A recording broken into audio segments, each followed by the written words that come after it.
Шалқан ертегісі. Баяғы бір заманда шал мен кемпір болыпты.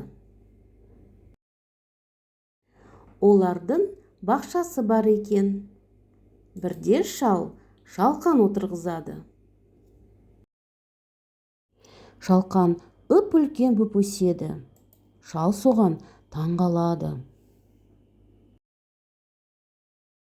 Бір күні шал шалқанды жерден суырып алмақшы болады. Әрі тартады, бері тартады, бірақ шалқанды шығара алмайды. Шал көмекке кемпірін шақырады. «Ей, кемпір, маған көмектесші!» Кемпір келіп, «Қазір көмектесемін!» Кемпір шалдан, шал шалқаннан ұстап, әрі тартады, бері тартады, тағы да суырып шығара алмайды. Кемпір көмекке немере қызын шақырады. «Немере, бізге көмек керек!» Немере қыз келіп, «Ата, әже, мен мұндамын!» Немересі кемпірден, кемпір шалдан, шал шалқаннан ұстап, әрі тартады, бері тартады, тағы да суырып шығара алмайды. Немере қызы итін шақырады.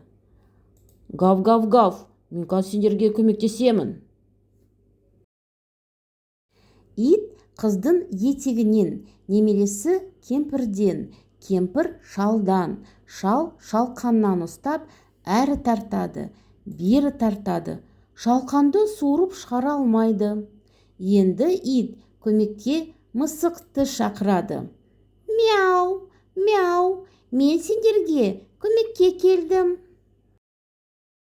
Мысық иттің құйрығынан, ит қыздың етегінен, немересі кемпірден, кемпір шалдан, шал шалқаннан ұстап, әрі тартады, бері тартады, бірақ шалқан шықпайды. Мысық болса, тышқанды шақырады. Тышқан келіп, «Пи-пи-пи-пи-пи, шалқанды бірге тартайық!» Тышқан мысықтың құйрығынан, мысық иттен, ит немересінің етегінен, қыз кемпірден, кемпір шалдан, шал шалқаннан ұстайды.